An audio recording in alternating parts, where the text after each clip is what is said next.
आज का जो अपना टॉपिक है वो है वाइंडिंग अप, कि कंपनी का वाइंडिंग अप कैसे करते हैं। तो जो मैं आज की जो वीडियो वो मैं दो पार्ट्स में बनाऊंगा। एक पार्ट्स के अंदर इसका एक पोर्शन कंप्लीट करूंगा और सेकंड पार्ट के अंदर इसका सेकंड पोर्शन जो है टाइप्स के अंदर उसको कंप्लीट करूंगा। तो सबसे पहले जो आता है टॉपिक की वाइंडिंग अप, कि वाइंडिंग अप होता क्या है। तो वाइंडिंग अप होता है कि कंपनी की जो लाइफ है उसे ख़त्म कर देना, अर्थात कंपनी को बंद कर देना। जैसे कंपनी को जब ओपन करते हैं तो उसका जो रजिस्ट्रेशन है वो कराना नेसेसरी होता है, उसी तरीके से कंपनी जब ख़त्म की जाती है, बंद की जाती है, तो उसका वाइंडिंग अप होता है लीगल प्रोसेस से। तो जो फर्स्ट स्टेज है वो है वाइंडिंग अप, और जो सेकंड जो स्टेज है वो है डिसोल्यूशन ऑफ कंपनी। कि जब कंपनी का वाइंडिंग अप हो रहा है तो कुछ अथॉरिटी अपना काम करेंगे, जैसे लिक्विडेटर कुछ काम करेगा, लेकिन जब वाइंडिंग अप हो रहा है तब तो लिक्विडेटर अपना काम करेगा, लेकिन वाइंडिंग अप के बाद जो सेकंड स्टेज है डिसोल्यूशन, जब डिसोल्यूशन हो जाएगा कंपनी का तब माना जाएगा कि कंपनी कंप्लीट बंद हो चुकी है। तो जब वाइंडिंग अप की बात कर रहे हैं तो वाइंडिंग अप टू टाइप्स का होता है। फर्स्ट है कंपल्सरी वाइंडिंग अप और सेकंड है वॉलंटरी वाइंडिंग अप। जो सेकंड जो है टाइप वॉलंटरी वाइंडिंग अप, उसके अंदर इसके जो सब टाइप है वो है मेंबर्स वॉलंटरी वाइंडिंग अप और क्रेडिटर वॉलंटरी वाइंडिंग अप। ये मैं सेकंड वीडियो के अंदर बनाऊंगा। फर्स्ट के अंदर जो है वो है compulsory winding up. Compulsory winding up का जो ऑर्डर है वो ट्रिब्यूनल पास करती है, और ट्रिब्यूनल वाइंडिंग अप का ऑर्डर जो है वो जब मेंबर्स ऑफ द कंपनी के एक रेजोल्यूशन पास करके एप्लीकेशन लगाएंगे ट्रिब्यूनल के पास, तब ट्रिब्यूनल चेक करेगा कि ऑर्डर वाइंडिंग अप का पास करना है या नहीं। डिस्क्रिशनरी पावर है ट्रिब्यूनल के पास फॉर वाइंडिंग अप। तो जो ट्रिब्यूनल है वो चेक करेगा कि कौन कौन से ग्राउंड है कि ट्रिब्यूनल वाइंडिंग अप कर सकती है। तो जो सबसे पहले जो ग्राउंड है कि ट्रिब्यूनल ऑर्डर पास करेगी वाइंडिंग अप का, वो है स्पेशल रेजोल्यूशन। कि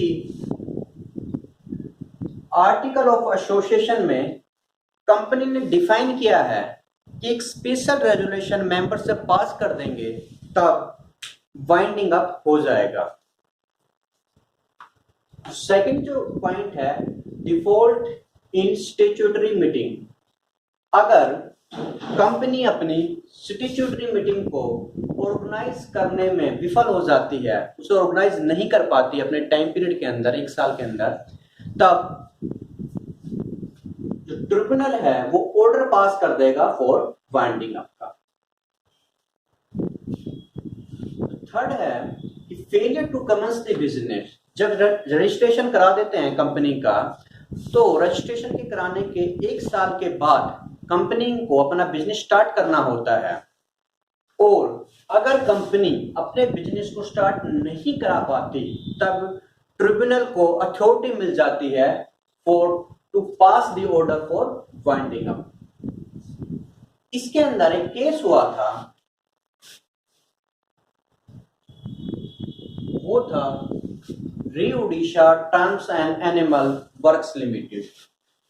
इस केस के अंदर जो कंपनी थी वो अपना बिजनेस, कमेंसमेंट ऑफ बिजनेस,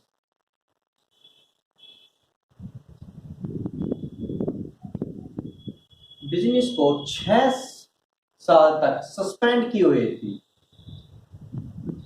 तब ट्रिब्यूनल ने हेल्ड किया कि यहां पर कंपनी का वाइंडिंग अप हो जाना चाहिए, जो कि बिल्कुल सही था। फोर्थ जो पॉइंट है रिडक्शन ऑफ मेंबर्स। इसके अंदर कि पब्लिक कंपनी के लिए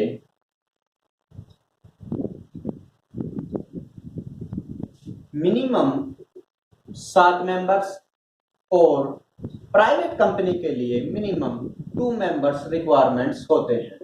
अगर पब्लिक कंपनी के लिए मेंबर्स 7 से कम हो जाए तो ये एक ग्राउंड हो जाता है कि ट्रिब्यूनल ऑर्डर पास कर दे फॉर वाइंडिंग अप। वहीं प्राइवेट कंपनी के अंदर अगर मिनिमम मेंबर 2 से कम है तब एक ग्राउंड हो जाता है कि ट्रिब्यूनल ऑर्डर पास कर दे फॉर वाइंडिंग अप। फिफ्थ जो पॉइंट है, इनएबिलिटी टू पे द डेट, कि कंपनी अपने डेट को फिल नहीं कर पा रही है, अपनी जो लायबिलिटी को उनको डिस्चार्ज नहीं कर पाती है, तब भी एक ग्राउंड अराइज हो जाता है ट्रिब्यूनल के पास फॉर वाइंडिंग अप।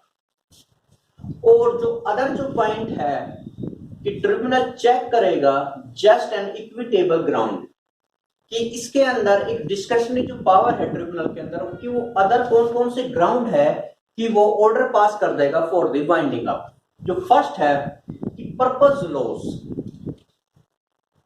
कंपनी अपना मेमोरेंडम ऑफ एसोसिएशन के अंदर जो ऑब्जेक्ट जो क्लाउज है उसके अंदर अपना पर्पस को जो डिफाइन करती है, और अगर कंपनी उस पर्पस के अकॉर्डिंग काम नहीं करती है तो इसका अर्थ यह हुआ कि कंपनी ने अपने पर्पस को लॉस कर दिया है, तब एक ग्राउंड अराइज हो जाता है for winding up by the tribunal. इसके अंदर एक केस हुआ था जर्मन डेट कॉफी कंपनी। इसके अंदर जो कंपनी थी वो डेट खजूर से कॉफी बनाने के लिए कोशिश कर रही थी, तो उन्होंने अपना रजिस्ट्रेशन कराया। उन्होंने सोचा कि मुझे पेटेंट जब मिल जाएगा तब मैं कॉफी बनाऊंगा, लेकिन गवर्नमेंट ने उनको पेटेंट नहीं दिया। तो यहां पर भी एक कंडीशन अराइज हो जाती है कि यहां पर जो कंपनी थी वो अपना पर्पस को लॉस कर चुकी है, क्योंकि उनका पर्पस था कि खजूर से कॉफी बनाना। जब उनको पेटेंट ही नहीं मिला तो वो ऐसा नहीं कर सकती है, तो ये ग्राउंड हो जाता है for the winding up. Second जो पॉइंट है कि डेडलॉक इन मैनेजमेंट, कि मैनेजमेंट के अंदर एक डेडलॉक अराइज हो जाना, कि जो मैनेजमेंट है कंपनी का वो सही तरीके से काम ना करे, तब ये आल्सो एक ग्राउंड हो जाता है for the winding up. Third जो पॉइंट है फ्रूडेंटली पर्पस, कि कंपनी कोई फ्रॉड करे थर्ड पर्सन के साथ या किसी के भी साथ, तब ये भी एक ग्राउंड हो जाता है for the winding up.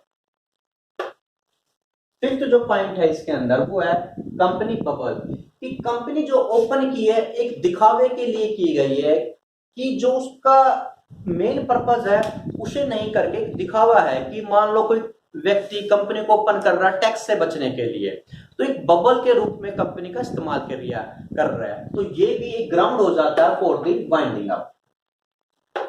Sixth जो पॉइंट है एक्ट अगेंस्ट द सोवरेनिटी, अगर मान लो कंपनी कोई एक्ट करती है भारत सरकार की सोवरेनिटी के अगेंस्ट में, तब ये भी ग्राउंड हो जाता है फॉर द वाइंडिंग अप। और जो लास्ट है नॉट फिलिंग द रिपोर्ट, कि कंपनी को अपनी रिपोर्ट रजिस्ट्रार के पास सेंड करनी होती है, और अगर वो अपनी रिपोर्ट को रजिस्ट्रार के पास सेंड नहीं करते हैं, सबमिट नहीं कराते हैं, तो ये भी एक ग्राउंड हो जाता है फॉर द वाइंडिंग अप। जब ट्रिब्यूनल ऑर्डर पास कर देगी फॉर द वाइंडिंग अप, तो उसके कंसिक्वेंसेस, उसके इफेक्ट क्या होंगे, क्या क्या उसके इफेक्ट अराइजेस होंगे, तो वो इस प्रकार है कि जब वाइंडिंग अप पर जो ऑर्डर पास हो जाएगा तो उसकी जो इंफॉर्मेशन है वो रजिस्ट्रार के पास देनी होगी।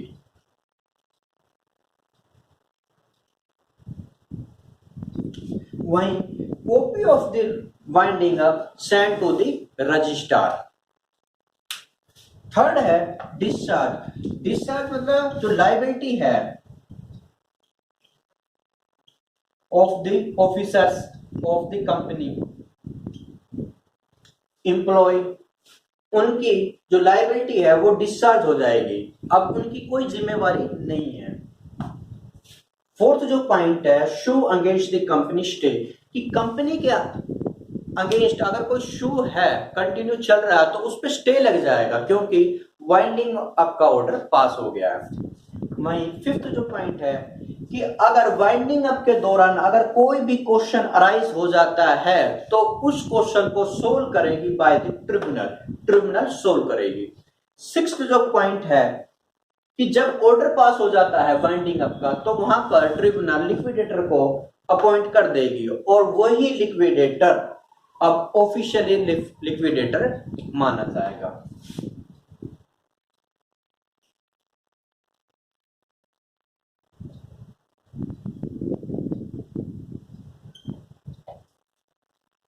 तो ये था अपना एक पोर्शन वाइंडिंग अप का। सेकंड वीडियो के अंदर मैं बात करूंगा वॉलेंटरी वाइंडिंग अप।